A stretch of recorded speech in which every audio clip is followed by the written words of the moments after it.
Oh, you're right. Sorry.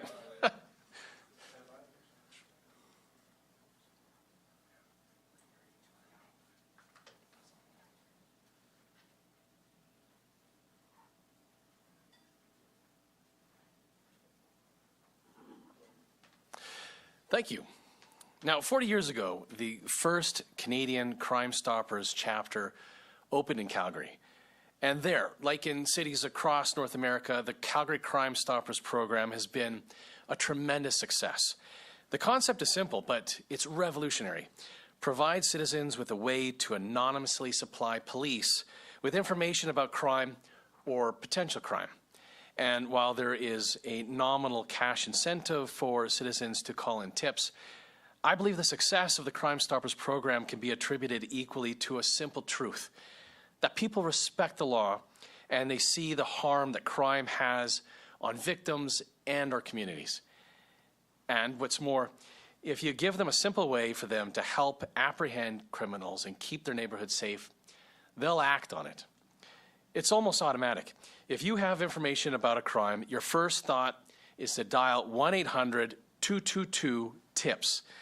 And these days, the Crimestoppers organization has grown to include 4 chapters in Alberta alone, all of them harnessing the power of their community to fight crime.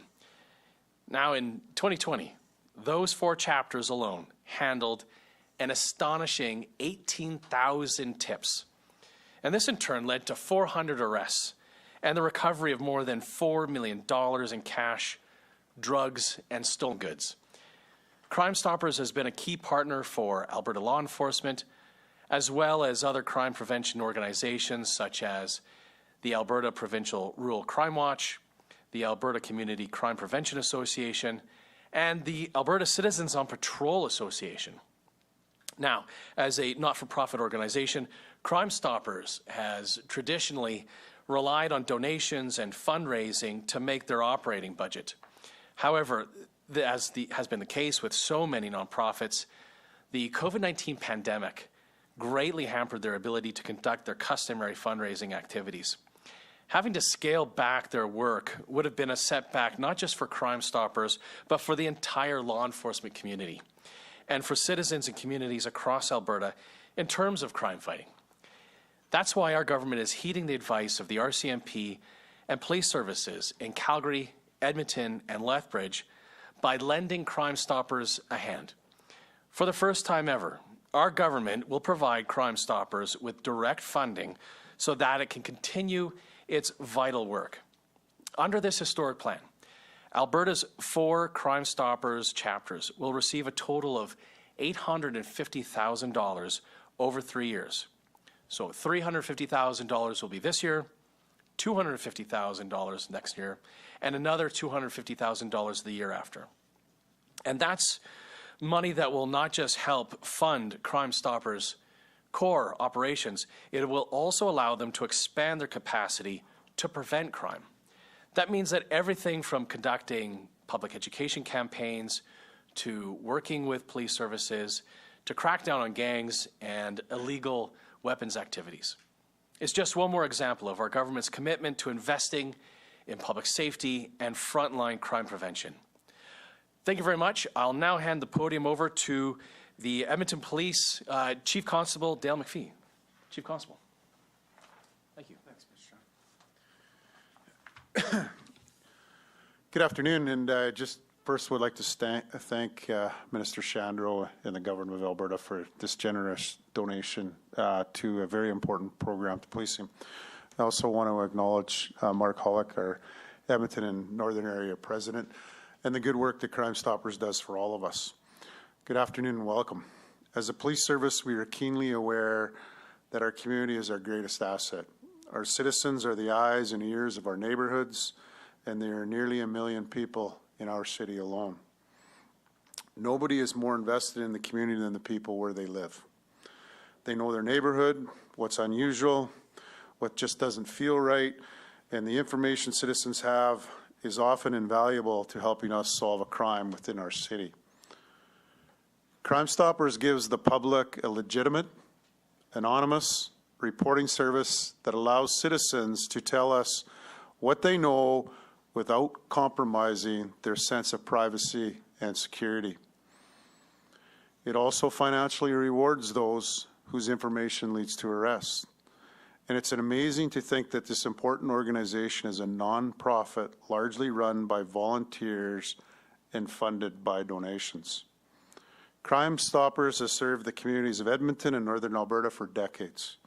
Because the guarantee of anonymity is the cornerstone of the Crimestoppers program, I can't release the details that have solved certain crimes thanks to this service, but I can say in 2021 alone, Edmonton and Northern Alberta Crimestoppers received over 5,000 tips, leading to the arrest of 183 people, 203 cases cleared, 749 charges laid, and more than $670,000 worth of drugs seized. The goal of Crimestoppers is to raise funds and award tipsters with guaranteed anonymity. They provide the essential link between the police, the media, and the public, and will continue to be a valuable resource in our collective efforts to fight crime. And today I'm pleased to support them in accepting this provincial funding, which will help fund crime prevention initiatives and programs, as the Minister mentioned, in communities throughout Alberta. I want to thank again Alberta Justice, Minister Shandro, the Government of Alberta, for their recognition of a valuable program and the funding of such. We look forward to more great work from Crimestoppers to come. And I'm going to turn it over to my colleague, Deputy Commissioner Curtis Sobalaki from the Rcmp, to speak on this on their behalf. Thank you, Chief. Good afternoon, everyone. Minister Shandro, Mr. Hollick, Mr. Tully, thank you for being present here. I must say I'm very pleased and happy to be standing beside our Crimestoppers partners as they accept this new grant funding. The Crimestoppers organization, with their volunteers, are so important in policing Alberta. When everyday Alberta citizens use the Crimestoppers program to report criminal activity, they help to keep our province safe and secure. Policing a province as large as Alberta is no simple task. Crimestoppers is such a valuable partner in closing those distances. By engaging community members and promoting the ideal that we all have a role to play in community safety, we are able to reach much further and much wider. Each year, Crimestoppers receives thousands of tips. That's thousands of opportunities to solve crime and stop criminals in their tracks. This new funding will further help keep that momentum going and focus on projects and initiatives that need it the most. We know that citizen engagement and community partnerships are key to healthy communities. Crimestoppers strengthens these connections, and I'm very proud of the continued partnership the Alberta Rcmp shares with Crimestoppers. You have our continued support and commitment as you continue your great work growing and evolving your programs. Thank you.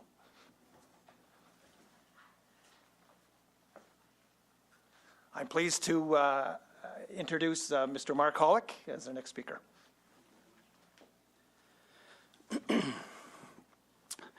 Honorable Tyler Shandro, Deputy Commissioner Curtis Sobalaki, and Chief Dale McPhee, members of the media. Thank you for your support here today. Crimestoppers has been integral in helping law enforcement solve and prevent crime in Alberta since 1983. We are a volunteer-led organization that has, until now, solely relied on private funding from individuals and businesses. This grant will provide some unique opportunities. However, we will continue to fundraise in the community to pay out our tip rewards. Crimestoppers is made up of volunteers, community leaders, and mostly Albertans that care about the safety of their community. We work closely with law enforcement across the province. However, we have always been a separate entity from the police. Our mission is to help solve and prevent crime by providing anonymous tip reporting online, through our app, and by calling Crimestoppers at 1-800-222-TIPS. We also provide education and crime-specific initiatives to Alberta communities. When citizens have witnessed a crime or have information in relation to a crime we want to stay anonymous, they can contact Crimestoppers. All tip information is gathered and forwarded directly to the police. It is always anonymous. Crimestoppers has been a valuable partner in helping law enforcement by sharing information about wanted individuals, taking guns and drugs off the streets, often bringing information forth to police that they were not yet aware of. We have provided tips that were instrumental in solving murders, finding missing persons, recovering stolen property, and preventing human trafficking. Since we were founded in the early 80s, Crimestoppers has received over 280,000 tips. 280,000 tips, resulting in over 17,000 arrests. We have helped seize over 40 million in drugs, cash, firearms, and stolen property. Crimestoppers has authorized over $2.7 million in rewards province-wide. On behalf of Crimestoppers, we are grateful to receive this funding for operations and crime prevention projects in our province. We'd like to thank the Government of Alberta for their commitment to crime prevention and crime reduction. With their support, Crimestoppers will continue to help our police partners prevent and solve crimes and make our communities a safer place for our families to live. Thank you very much. So thank you again to Mark Hollick, the president of Edmonton and Northern Alberta chapter for Crimestoppers, for joining us today for this announcement and for your advice to us, and thank you for bringing this issue forward to us. Thank you as well to Deputy Commissioner Sobalaki, who's the officer in charge for the Rcmp here, and Chief Constable Dale McPhee of EPS. Thank you to the three of you for joining us today. Excellent. Thank you very much, Minister, and to all our speakers today. We're going to go to the floor first. If you could please state your name and your affiliation, and as per normal, we'll have one question and one follow-up. Please go ahead. Thank you. It's Shailan Skalski with CTV News Edmonton. My question for Minister Shandro. Minister, yesterday when asked about the violence in Edmonton's downtown, you mentioned that 2 people in Chinatown were shot, yet the media hasn't been given any information in related to shootings being the cause of those murders. You also spoke about council cutting $22 million from the police budget. City councillors are responding to that, saying there is no proposal on the table currently to actually cut funding. That's good. You also said police commissioners weren't informed when it's our understanding that the chair was in the room. I'm just wondering if you can clarify some of those statements that you made yesterday, if you misspoke, or if you're hoping to influence the vote in some way that will go before council on Friday.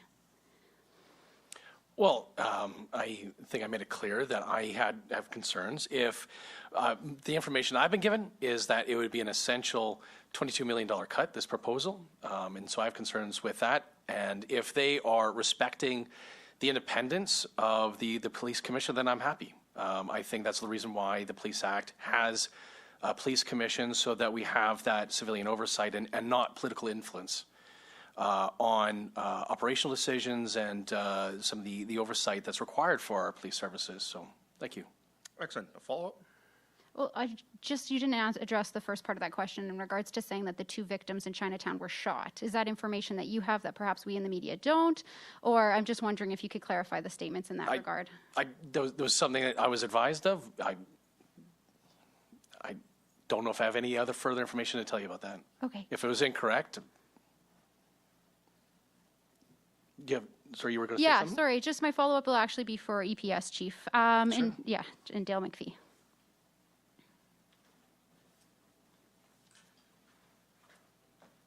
Hi, Chief. Hi. I'm just wondering, have resources been diverted to the downtown yet? If so, how many? If not, when will we expect that to be?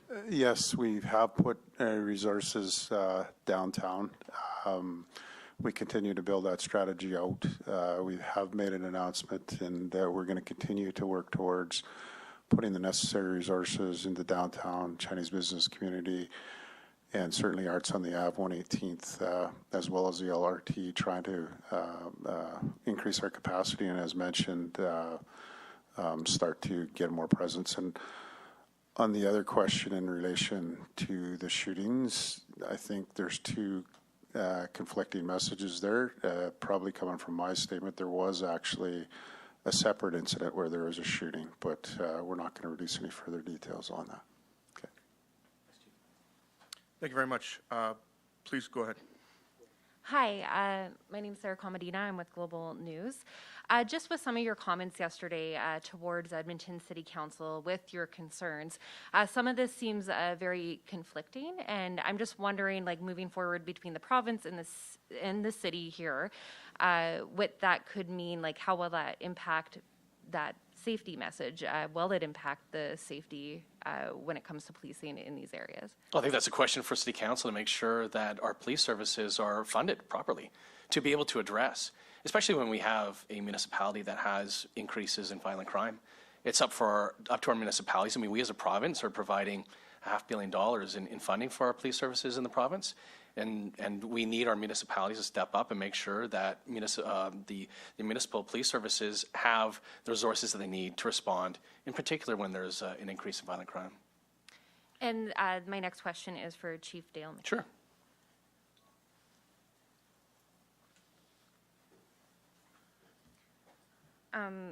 So last year, it was talked about how there was $7.5 billion being spent on social issues in Edmonton. I think at that time you said that this money wasn't being put towards its worth. I'm wondering from that report if it's just collected dust, so to speak, or what kind of steps have been moved towards to getting our money's worth out of putting that towards social services. Well, certainly. Well, I think a lot of that money is in social services. That $7.5 billion was an ecosystem report that we made public, done by Dr. Alina Turner. That was the total spend on the social safety net within the province, within the city. Certainly, we presented that to the previous council. My understanding is this council have probably had a look at it, but I don't know that for sure. And certainly that's something that, hopefully we continue to have discussions with the province going forward. But I think the purpose of that report is to drive everybody in the same direction to try to get better outcomes. And as I said, and I'll say it again, it's not just about moving money around, it's about actually getting some results for people. Thanks. I also wanted to ask about today's announcement. With it, part of that is also prevention, and I'm just wondering how this money could be used towards prevention here in Edmonton. Well, I mean, it's used every day for prevention, intervention, and solving crimes, right? So I think, the Crimestoppers board, as you've heard the minister say, can you do some education perspective in relation to how you come forward and how do you bring voice if, your fear of harm to yourselves to get some action?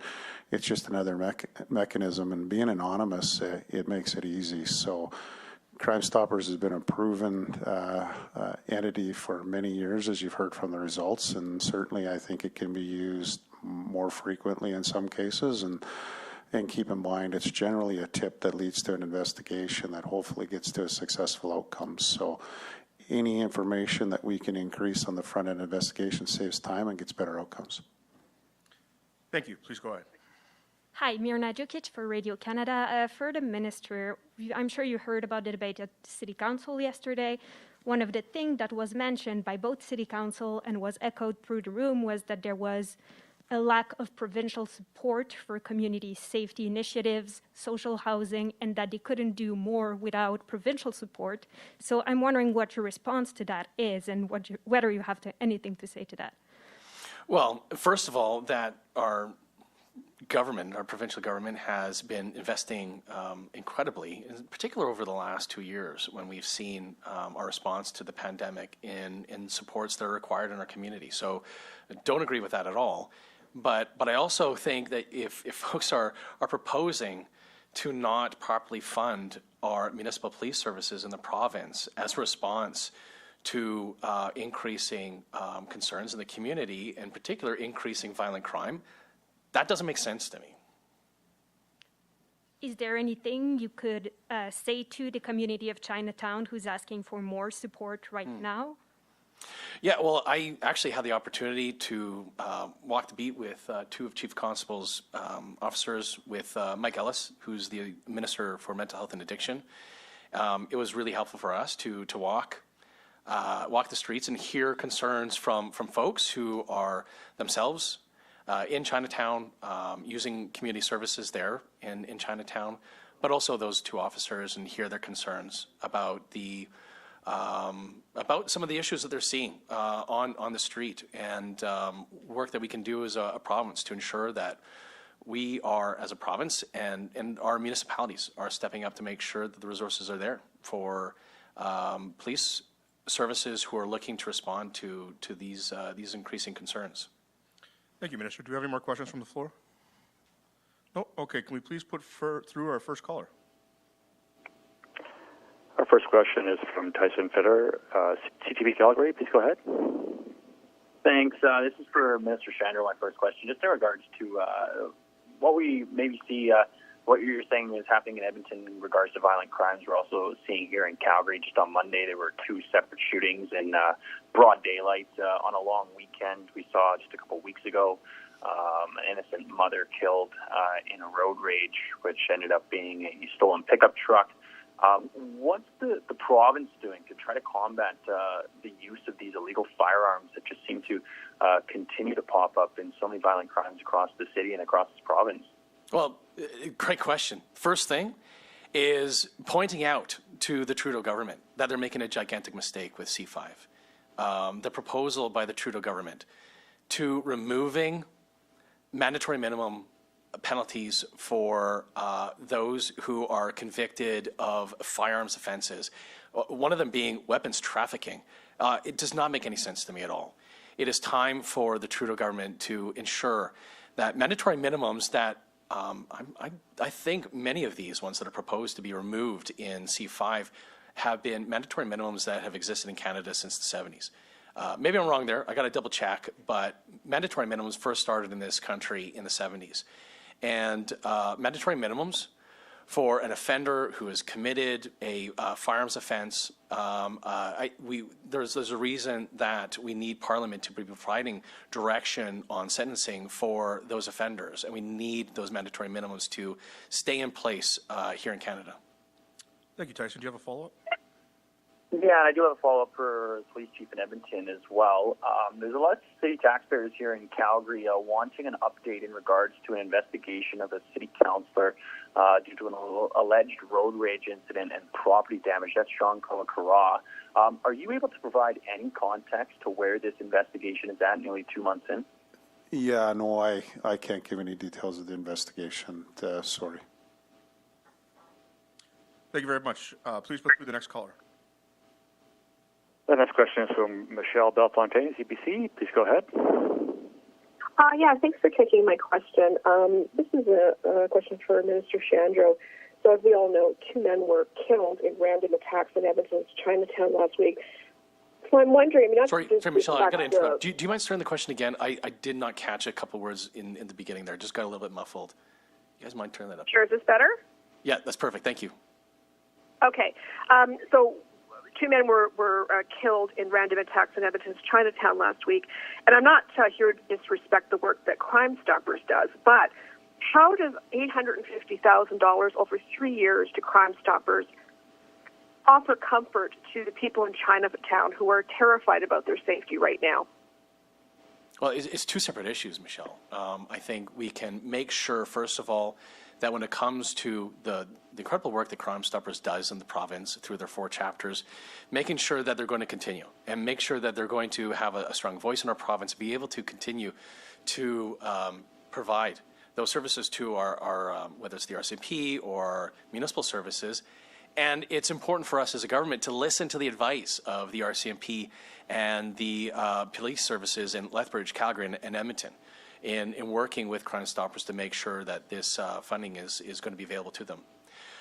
When you're talking about and it's not just in Chinatown, but it is in Edmonton, we do see increasing and concerning increases in violent crime. It's us, first of all, making sure that our police services in the province are properly funded, that they have the resources that they need to be able to respond to these increases in crime. And our hearts go out to all of the victims and their families for these violent acts against these Edmontonians. Thanks, Michelle. Do you have a follow-up? Yeah, I mean, you talk about funding police services, but my understanding is that there have been cuts in the ticketing revenue that police services get from the province. as well as, the Edmonton situation appears to be due to a reduction in the amount of revenue that photo radar is generating to the city due to provincially mandated constraints on the use of photo radar in municipalities. So I'm wondering how you can respond to that.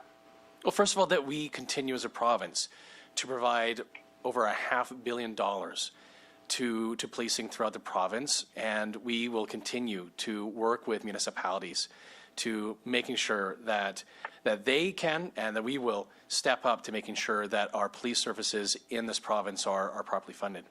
Thank you. Thank you. Caller, please put through our last caller of the day. The next question is from Emily Mertz, Global News. Please go ahead. Hi, thanks. Minister Chandra, I just wanted to ask about the tweet that you sent out just before this news conference about the homicides in Chinatown and that cutting the Edmonton police budget right now doesn't make sense to you. The councillors heard yesterday from the community that both immediate action in the form of enforcement is needed, as well as long-term supports for things like mental health care, harm reduction, addictions treatment, supportive housing, which, as you know, falls to higher orders of government, including the province. And this is to address systemic issues. So I would like to ask you, how is the province considering any additional supports to these areas to help Chinatown and others? Oh, gosh. Well, in many different ways. I'll start with when you talk about opportunities to address some of the systemic issues when it comes to addiction in the province. Stepping up as a province and taking residential treatment services, and instead of it only being available to people who either are rich and can put it on a credit card, or folks who make the commitment to selling a car or a second mortgage on their house, or those who are on Alberta Works, instead making it publicly funded and having all of these beds in Alberta available to people who need it. This is the first time in the history of this province that we have seen this be the case, and we've stepped up in making sure that that's going to be available to Albertans who need that service. It is a health service, and stepping up and making sure that we as a province are working with providers to ensuring that everybody has a bed available to them who needs getting out of that cycle of addiction. It's been continuing to work on the entire spectrum. I'm just talking about my time from health, but the entire spectrum and the response to addiction. Recovery is one part of the spectrum. There is harm reduction as well that we've continued to work on making available to those who need those strategies available to them, and communities needing that available to them. Gosh, I mean that's the first of all, what off the top of my head, because I think you asked about addiction and response to addiction, but that is significant, and I don't know if that actually gets talked about enough, but that's been a huge shift in this province and making sure that we have those services available to folks who need to get out of that cycle of addiction. Thanks. Emily, do you have a follow-up? I do. This is for Chief McPhee. Chief, I know you were in a lot of the council and committee meetings, and I know you've answered this question before, but I just wanted to ask it again in this context. Do you feel that the Edmonton Police Service is adequately funded? That's a bit of a loaded question. I think in fairness to that question, let's see what the deliberations on Friday, where council has the ability to ask me questions in relation to that.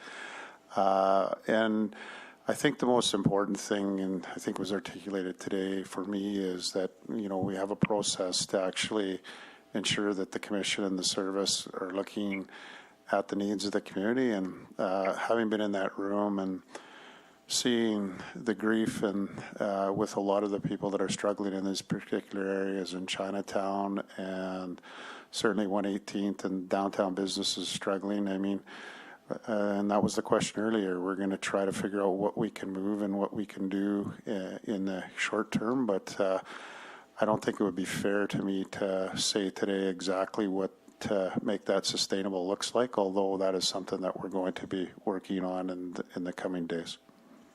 Excellent. Thanks so much for everyone for coming out, and thank you to the Edmonton Police for hosting us here this afternoon.